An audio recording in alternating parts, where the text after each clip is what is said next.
নমস্কার বন্ধুরা, অনেকেই দুশ্চিন্তা প্রকাশ করছেন, বিশেষ করে বিদ্যালয় প্রধানরা, তার সাথে যে সমস্ত স্টাফরা রয়েছেন। এই মাস এপ্রিল 2025 তাতে 19 তারিখ হয়ে গেল, অধিকাংশ বিদ্যালয় এখনো পর্যন্ত স্যালারি সাবমিট করতে পারেননি। আগামীকাল 20 তারিখ রোববার, তাতেও স্যালারি সাবমিট করার সম্ভাবনা নেই।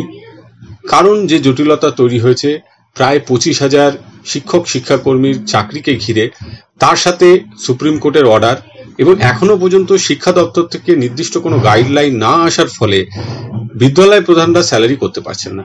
এই ক্ষেত্রে আমি পুরো বিষয়টি আপনাদের সামনে তুলে ধরব এবং কোন পরিস্থিতিতে কি করা উচিত সে সম্পর্কে আমাদের চ্যানেলের তরফ থেকে নির্দিষ্টভাবে কিছু তথ্য বা বক্তব্য রাখবো, যে বক্তব্যের সাপেক্ষে আপনাদের সিদ্ধান্ত নেওয়ার ক্ষেত্রে যদি কোনো সুবিধা হয় তাহলে ভালো লাগবে।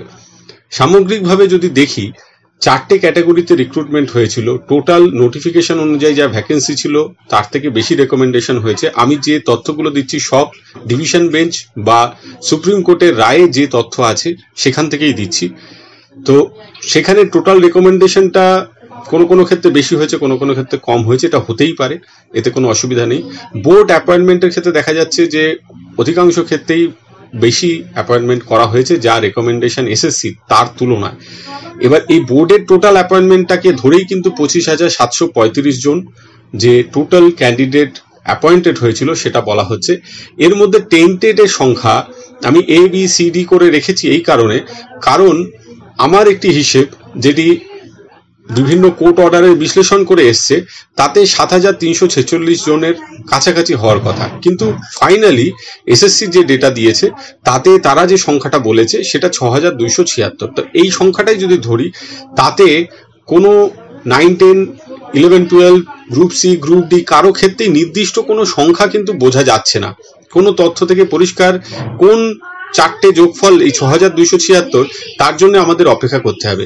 এবং এই টেন্টেড লিস্ট কোনো স্কুলের কাছে বা ডিআই এর কাছে নির্দিষ্টভাবে জেলাভিত্তিক এখনো পর্যন্ত এসে পৌঁছয়নি। এখন স্যালারিটা সুপ্রিম কোর্টের রায়ে টিচার 9, 10, 11, 12 এর টিচিং পোস্ট যারা আনটেন্টেড, যাদের কোনো দাগি নয়, টেন্টেড নয়, তাদের ক্ষেত্রে হবে। এবার সংখ্যাটা কত হবে?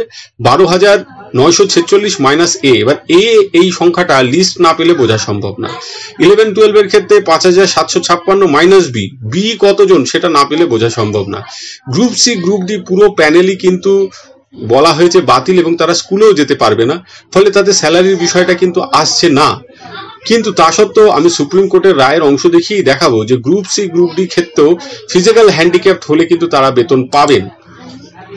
However, in consideration of their disability, these candidates will be permitted to continue and will receive wages until the fresh selection process and appointments are completed. ফলে গ্রুপ সি গ্রুপ ডি যারা রয়েছেন সকলেই বেতন পাবেন না এমন না, যারা ফিজিক্যাল হ্যান্ডিক্যাপ ডিসেবলড তারা কিন্তু বেতন পাবেন। তাহলে এই যে আনটেন্টেড টিচিং এবং physically disabled group C group D এদের বেতন পাবেন, কিন্তু নির্দিষ্ট যদি গাইডলাইন না আসে কিভাবে কাজ করবেন সেই জন্য প্রথমেই বলবো 24 তারিখ পর্যন্ত আপনারা অন্তত 2টো পর্যন্ত সারাদিনও অপেক্ষা করতে পারেন, করে 25 তারিখে করতে পারেন। যদি তার মধ্যে নির্দিষ্ট গাইডলাইন আসে সেই অনুযায়ী কাজ করবেন। কিন্তু যদি কোনো কারণে নির্দিষ্ট গাইডলাইন না আসে তখন কি করবেন?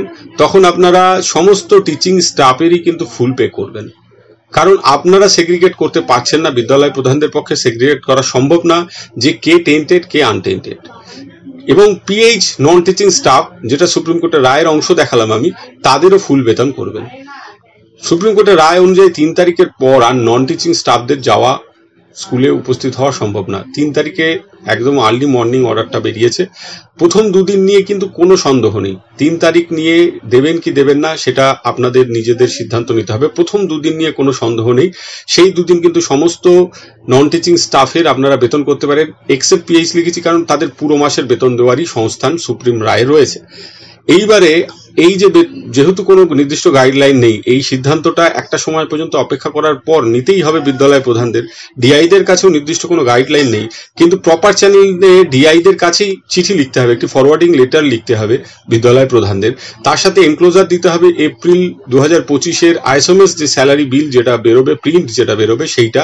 তার সাথে সেই কনসার্ন স্টাফদের এসএসসি রেকমেন্ডেশন লেটার, বোর্ডের অ্যাপয়েন্টমেন্ট লেটার এবং ডিআই এর অ্যাপ্রুভাল, এইগুলো দেবেন। যদি pH non teaching staff staff হয় তার ক্ষেত্রে কেবলমাত্র পিএইচ সার্টিফিকেট দেবেন। ডিএ ফরওয়ার্ডিং লেটারে যেটা মূলত বলবেন যে যেহেতু কোনো আদেশ প্রপার চ্যানেলে ঊর্ধ্বতন কর্তৃপক্ষ থেকে আসেনি, সমস্ত স্টাফদের বেতন হওয়ার জন্য তিনি বাধ্য হচ্ছেন সমস্ত স্টাফদের এইভাবে বেতন করার, কারণ টিচিং স্টাফকে সেগ্রিগেট করার কোনো প্রসেস বা কোনো লিস্ট তার কাছে আসেনি। ফলে সমস্ত টিচিং স্টাফের আপনি বেতন করেছেন বিদ্যালয় প্রধানরা। আপনারা জানাবেন যে এর মধ্যে যারা টেন্টেড তাদের বেতন আটকানো বা না দেওয়ার বিষয়টি সেটা ঊর্ধ্বতন কর্তৃপক্ষ যেন বিচার করে দেখে, সেই জন্য আপনি একটি লিস্ট করে দেবেন। তারপর বাকি সিদ্ধান্ত ডিআই বা তারও হায়ার অথরিটি নেবে। নন টিচিং স্টাফদের ক্ষেত্রে যেটা বললাম যে 2 দিনের মাইনে সকলকে দিতে পারেন এবং পিএইচদের ক্ষেত্রে আপনি পুরো মাসের মাইনে দিতে পারেন, এতে আইনে কোনো সমস্যা হবে না, এটুকু বলতে পারি। আমরা সবথেকে ভালোটাই আশা করি যে বিদ্যালয় প্রধানদের কাছে নির্দিষ্টভাবে গাইডলাইন আসবে এবং সেই গাইডলাইনের ভিত্তিতেই তারা কাজ করবেন। কিন্তু অনেকে উৎকণ্ঠায় রয়েছেন, তাদের জন্য মূলত বললাম যে উৎকণ্ঠার কিছু নেই, আইন অনুযায়ী আপনার বিদ্যালয় প্রধানদের বিপদে পড়ার কোনো পরিস্থিতি তৈরি হবে না। আপনারা এইভাবে যদি এগোন তাহলে আইন মোতাবেক আপনাদের কাজটা সঠিক থাকবে। আজকে এই পর্যন্ত, সকলে ভালো থাকবেন, সুস্থ থাকবেন।